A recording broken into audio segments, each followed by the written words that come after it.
Olá pessoal, mais uma vez com vocês, Jomar Dias, professor de Química, agora com uma aulinha especial, tá pessoal?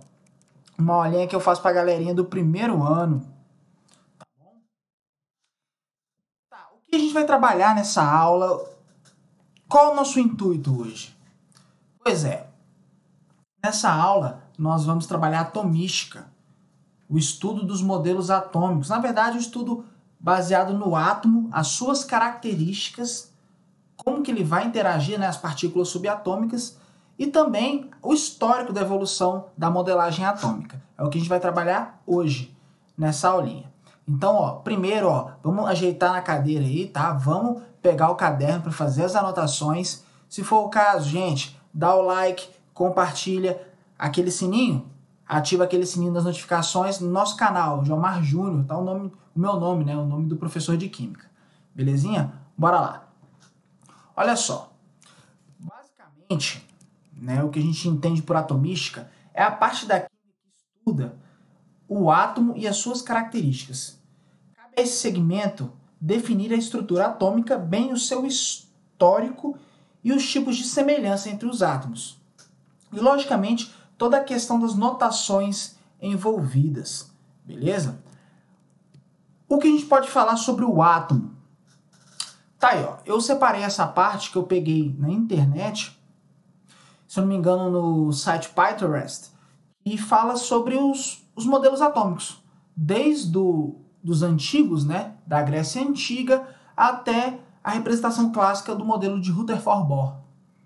Então, vamos entender basicamente como que funciona essa evolução, essa parte histórica dos modelos atômicos e as suas características. Beleza. Depois daquela teoria dos 4 elementos, desenvolvida por Empedocles, Demócrito e Leucipo, na Grécia Antiga, eles começam a visualizar, né, ou tentar compreender a menor unidade da matéria. Que as coisas, do tamanho que elas são, elas deviam partir de algum princípio básico, de uma unidade. Então, eles concluíram que a matéria por si só, aquilo que ocupa lugar no espaço e possui massa, era constituída de várias partículas. A unidade mínima, né? Meio que um pleonasmo, mas a unidade, que foi chamado de átomos. A de não, tomo de divisível, ou em algumas literaturas, partícula. Então, átomo ficou significando não divisível. Isso foi em 450 a.C., há muito tempo atrás. Então, eles não tinham, logicamente, o auxílio das tecnologias que nós temos hoje para poder trabalhar a matéria por si só. Depois disso, houve um salto temporal, passaram-se vários e vários anos, e chegou o modelo atômico de Dalton, conhecido como bola de bilhar. Vocês podem observar aqui, vou até dar o zoom, aumentar aqui, o ajuste, Modelo atômico de Dalton, John Dalton, o cientista da época. John Dalton, ele era um cientista renomado, né? Não trabalhava só com a ciência de uma forma geral, mas em vários outros, da química em relação em forma geral, mas em outras ciências, né, adjacentes. Ele concluiu, né, resumindo a questão do modelo atômico de Dalton, que o átomo, ele seria, logicamente, a menor unidade da matéria, uma esfera compacta, tá bom? Uma esfera compacta, indivisível, indestrutível e incriável, tá? Nessa parte compacta, que quer dizer, ele leva em consideração essa parte aqui, maciça. Para cada elemento químico, você teria um tipo específico de representação. Um tipo específico de quê? De esfera. Com tamanhos variáveis, de acordo com a massa específica daquele elemento químico.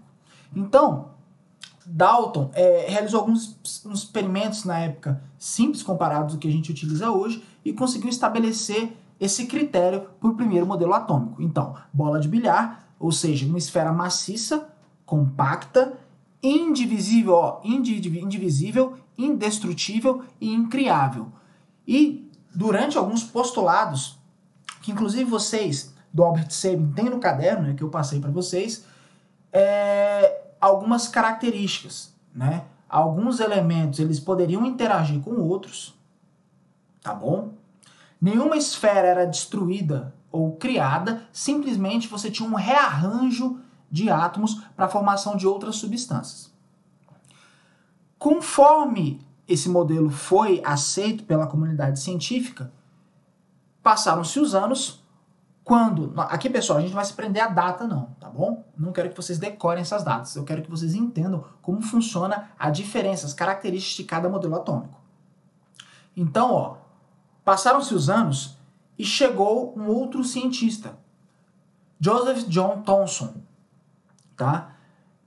Conhecido também como o pai dos elétrons. Por quê? Thomson também desenvolveu um modelo atômico, baseado, lógico, essa característica do modelo atômico de Thomson foi baseada em um experimento, utilizando os raios catódicos, né, na ampola de Crookes. É um experimento bem interessante, tá? Os meninos do Albert Sabin têm, que eu já passei para eles. No YouTube tem vários canais explicando como foi esse experimento. Corre lá e dá uma olhadinha. Mas, em suma, o que foi constatado nesse experimento de Thomson? Que o átomo poderia ser dividido. Como assim, professor? Existia uma partícula menor do que o próprio átomo, que até então era a menor unidade da matéria. Essa partícula ficou chamada, né, recebeu o nome de elétron. Tá bom? Então isso constatou a divisibilidade atômica, né, existindo partículas menores do que o próprio átomo. E o que acontece? Levou-se em consideração o aspecto da esfera. Thomson importou, né, a questão da esfera de Dalton. E lá também os conceitos de indestrutibilidade. Mas ali, ó, na superfície, observem só, na superfície desse átomo ficariam, que até então a superfície homogênea de carga positiva, ficariam os elétrons em contato com essa superfície, incrustados na superfície atômica. Por isso, esse modelo ficou chamado de pudim, ou ficou conhecido como pudim de passas, né? Onde o pudim seria a parte homogênea, né, positiva, e os elétrons estariam incrustados em contato, né, com o pudim, em contato com a superfície. Como que ele foi comprovado com um experimento científico sofisticado? Ele revolucionou o que a gente conhecia sobre a ciência, o que a gente conhecia sobre a química durante o processo. Conforme a ciência ia evoluindo, logicamente, você ia criando novas formas de poder, digamos assim, comprovar coisas que até então não eram possíveis. Foi quando Ernest Rutherford pediu que dois alunos que ele tinha desenvolvessem um experimento, né? E esse experimento consistia em um elemento radioativo, o polônio, isolado por uma caixa de chumbo, com o único feixe direcionado a uma lâmina de ouro e com anteparo de zinco atrás dessa lâmina de ouro. Ele queria dizer o seguinte, o que ele queria fazer com isso? Ele queria entender algumas coisas, tá? Ele indagava alguns problemas do modelo atômico anterior, o modelo atômico de Thomson. Então o que ele fez durante o processo? Ele pegou esse elemento radioativo e posicionou de frente à lâmina de ouro, tá? Logicamente, como era radioativo, ele já tinha um conhecimento, Rutherford já tinha conhecimento da radioatividade, ele, sabendo como, de certa forma, isolá-la, colocou esse elemento radioativo numa caixa de chumbo, né, onde a radiação não poderia passar, e posicionou diretamente para uma lâmina de ouro. Nessa lâmina de ouro, depois dos testes, né, os seus alunos constataram três coisas importantes. Primeiro, os feixes, alguns feixes atravessavam a lâmina de ouro e atingiam a parte de zinco atrás da lâmina de ouro. E ali ficava manchado. Alguns entravam em contato com a superfície da lâmina de ouro e voltavam, ricocheteavam. E alguns, a terceira situação, que alguns nem chegavam na lâmina de ouro, simplesmente desviavam a sua trajetória. Então, Rutherford concluiu o quê? O átomo, olha só, vamos olhar aqui, ó, nosso exemplo, ó. Rutherford. O átomo, ó, é constituído de espaços vazios, por onde passavam os raios, as partículas alfa de carga positiva, né, não encontravam nada no núcleo, passavam direto. Então o núcleo não era totalmente homogêneo de carga positiva, como pensava Thomson. Ele possuía espaços vazios. E nesses espaços vazios, né, passou, no caso, as emissões alfa. Aonde batia e voltava significa dizer que eu tinha cargas com sinais, né, com sinais parecidos, já que as partículas alfa eram de carga positiva. No núcleo, lá dentro do núcleo, existiam partículas também de carga positiva, que Rutherford já tinha descoberto através do seu colega Gondstein, que eram os prótons, subpartículas de carga positiva. Então agora, ó, eu tenho duas subpartículas, os elétrons descobertos por Thomson e depois os prótons também de carga positiva e os elétrons, gente, ó, de carga negativa. Então, as partículas alfa batiam nas partículas de carga positiva, que eram os prótons, e desviavam, batiam e voltavam. Então, ó, Rutherford constatou que ali, ó, apresentava-se o quê? Uma região de carga positiva. Era onde estavam os prótons, ó, aqui, ó, de carga positiva. Pequena, densa e positiva. Ele chamou essa região no meio, ó, de núcleo. Continuando.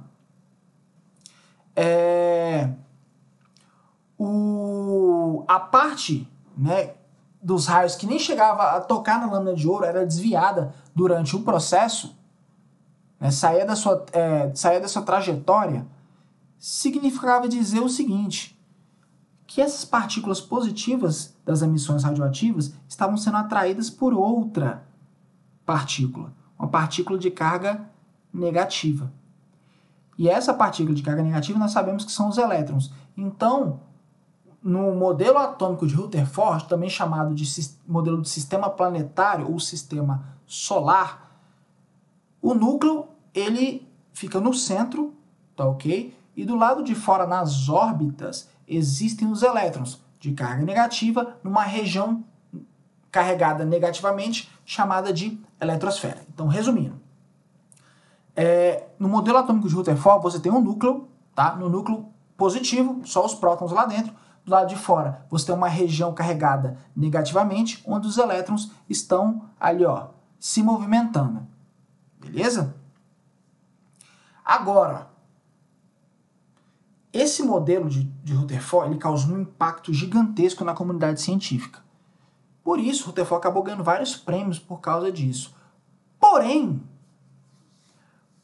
com o desenvolvimento tecnológico e também o estudo sobre a mecânica quântica, né, esse trabalho que eles fazem tentando prever os movimentos de partículas teoricamente invisíveis, um outro cientista, Bohr, ele desvendou um problema que acometia o modelo atômico de Rutherford. Vocês podem observar que o modelo atômico de Rutherford ele é desenhado levando em consideração órbitas de formato de hélice, mais ou menos, né? Helicoidais. Então Bohr, depois de vários estudos, ele considerou alguns aspectos desse modelo. Como assim? Ele observou que o elétron, por possuir massa quase desprezível, se movimentaria numa velocidade gigantesca. Tal velocidade faria com que ele simplesmente saísse da órbita, saísse dessas linhas aqui, ó, dessas divisões. Igual, por exemplo, um carrinho de autorama. Se você acelera e você não reduz essa velocidade numa curva, automaticamente esse carrinho ele vai sair da trajetória. Então, essa analogia, né, um pouco rústica, explica como que era o comportamento dos elétrons. Então, aconteceria o seguinte, nesse aumento de energia, esses elétrons iam se movimentar tão rápido que eles poderiam sair dessas órbitas, em formato de hélice e por terem carga oposta ao do núcleo, se chocariam com o núcleo e o átomo pararia de existir. Só que isso não acontece. Mas por que não acontece? Então, Bohr explicou que ele não quis estudar diretamente o núcleo atômico, formado agora por prótons e uma partícula descoberta por James Chadwick, que são os nêutrons. Tem mais ou menos a mesma massa dos prótons, só que não possui carga. Então os prótons agora têm carga positiva e os nêutrons têm carga neutra, né? Eles só, junto com os prótons, povoam um núcleo. Bohr quis trabalhar só com a parte de fora, com a parte da eletrosfera. O que aconteceu? Ele formulou de um jeito que a eletrosfera era formada por órbitas estacionárias e que os elétrons giram em torno do núcleo em órbitas circulares, porque em qualquer ponto de um círculo a velocidade ela pode se manter constante. Aí, uma coisa importante, pessoal, vamos analisar esse último trecho aqui, ó. Quando se absorve energia, o elétron cai para uma camada mais externa. Quando libera a energia, o elétron volta para uma camada original. Então, isso aí, ó, é um acréscimo que Bohr estudou. Conforme os elétrons giram em torno do núcleo atômico, eles podem estar suscetíveis a aumentos consideráveis de energia. Então, em vez de eles ficarem somente naquela órbita, naquele nível energético, eles saltam. Conforme eles vão interagindo com a energia, eles vão saltando para os níveis mais externos. É assim que os átomos podem, teoricamente, fazer as ligações químicas. Mas quando essa energia para, eles voltam para os níveis originais. Isso explicou várias situações, como a interação átomo-átomo, né?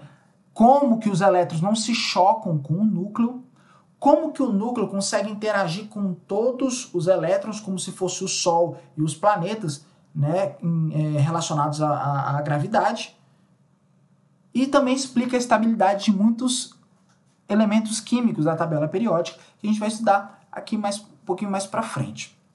Beleza? Então, gente, ó, 4 modelos atômicos: Dalton, Thomson, Rutherford. Aí fala assim, não, mas Bohr tem um modelo atômico, ele tem uma contribuição com o modelo de Rutherford.